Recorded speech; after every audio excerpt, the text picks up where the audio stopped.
সকালে ঘুম থেকে উঠে যদি এই অবস্থা দেখতে হয় তবে কি ভালো লাগে। হ্যালো বন্ধুরা, শুভ সকাল সবাইকে। সবাই কেমন আছো? আশা করি সবাই ভালো আছো, আমিও মোটামুটি ভালো আছি। নতুন আরেকটা মিনি ব্লগ নিয়ে চলে আসলাম, আশা করি তোমাদের ভালোই লাগবে।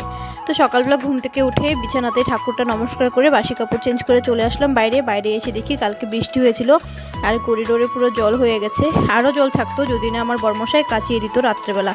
তারপর দেখো জলগুলি কাচানোর আগে ঠাকুরটা নমস্কার করে তারপর উঠোনটা ঝাড়ু দিয়ে নিলাম আর ঠাকুরের বাসনগুলো এখন ধুয়ে নিচ্ছি, কারণ ঝাড়ু দেওয়া তো যাবে না।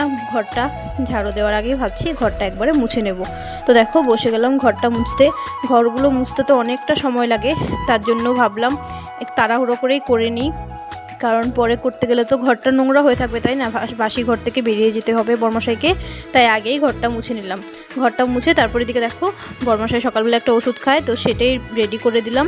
তারপরে দিকে একটু চিড়ে ছিল, তো চিড়েগুলো চেলে তারপর শ্বশুরমশাইকে খেতে দিয়ে, ছেলেকেও খেতে দিয়ে, শাশুড়িমাকে খেতে দিয়ে স্নান করে চলে আসলাম। স্নান করে এসে দেখো কাপড় ছিল কতগুলো, তো সেগুলো ধুয়ে মেলে দিলাম, মেলে চলে গেলাম ঠাকুর ঘরে। তো ঠাকুর ঘরে এসে আজকে আমি সবার প্রথমে আসলাম ঠাকুর ঘরে। অন্যদিন তো আমার বর্মশাই সকালে স্নান করে দিয়ে যায়, তো আজকে স্নান করিনি তার জন্য। তো এদিকে এসে দেখো সব কিছু রেডি করে নিয়েছি ঠাকুরের জন্য। সব কিছু রেডি করে তারপর চলে গেলাম বৃন্দাজির কাছে। তো বৃন্দাজির কাছে তো আমি স্নান করে প্রথমেই বৃন্দাজির কাছে আসি, কারণ বৃন্দাজির কাছে না আসলে তো ভালো লাগে না, তাই না? তার জন্য দেখো বৃন্দাজির কাছে এসে বৃন্দাজির কাছ থেকে টিকাটা নিয়ে তারপর বসে গেলাম পুজো করতে। পুজো করতে তো অনেকটা সময় লাগে, তো সকালবেলা পুজোটা হয়ে গেলে সারাদিনের জন্য কোনো টেনশন নেই, নিশ্চিন্ত আর কি। তো পুজোটা দিয়ে নিলাম, তারপর রান্নাঘরে চলে আসছি।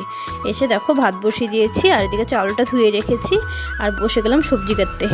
সবজিগুলো কাটা হয়ে গেছে, বানাবো সাজনা আলু আর ঝিঙে দিয়ে একটা নিরামিষ তরকারি, আর ঝিঙে দিয়ে মাছ রান্না করব, আর করব বিনস আলু ভাজি আর মাছ চচ্চড়ি। তো এদিকে দেখো আমি সাজনা চচ্চড়িটাও বসিয়ে দিয়েছি আর ভাতটাও হয়ে গেছে আমার। তো ভাত আর সাজনা চচ্চড়িটা তো হয়ে গেছে রান্না, আর এদিকে বিনস আলু ভাজিটা হচ্ছে, এখনও কড়াইতে বসিয়ে রেখেছি। আর রান্নাঘরটাও দেখো আমি পুরো ক্লিন করে নিয়েছি। রান্না করতে করতে এখন চলে যাব উপরে, কারণ মাছ এনেছে, মাছগুলোও তো রান্না করতে হবে, তাই না? তো দেখো উপরে গিয়ে মাছগুলো ধুয়ে ভালো করে নুন হলুদ মাখিয়ে নিয়েছি। এদিকে মাছ ভাজা বসিয়ে দিয়েছি, তো মাছগুলো একে একে ভেজে নিচ্ছি। আর একদিকে মাছ চচ্চড়ির জন্য দেখো পেঁয়াজও বসিয়ে দিয়েছি। এদিকে মাছ চচ্চড়িটা নামিয়ে নিলাম, হয়ে গেছে আমার মাছ চচ্চড়ি। তার সাথে ঝিঙের তরকারিটাও বসিয়ে দিয়েছি। এভাবে ঝিঙে দিয়ে মাছ রান্না করলে আমার বর্মশাই খেতে খুব ভালোবাসে। তো দেখো আমার রান্না অলমোস্ট কমপ্লিট। রান্নাগুলো কেমন লাগলো তোমাদের অবশ্যই কমেন্ট করে জানিও। খেতে কিন্তু খুবই টেস্ট হয়েছিল, আমি নিজেই বলছি, কারণ খুবই ভালো হয়েছিল সত্যি। তারপরে দেখি শ্বশুরমশাই শাশুড়িমাকে খেতে দিয়ে দিলাম আর ছেলেকেও বসিয়ে দিলাম খেতে। সবার খাওয়া হয়ে গেলে তারপর বর্মশাই আসবে, বর্মশাই আসলে আমিও খেতে বসে যাব। তো এতটুকু ছিল ছোট্ট মিনি ব্লগটা। কেমন লাগলো কমেন্ট করে জানিও। টাটা।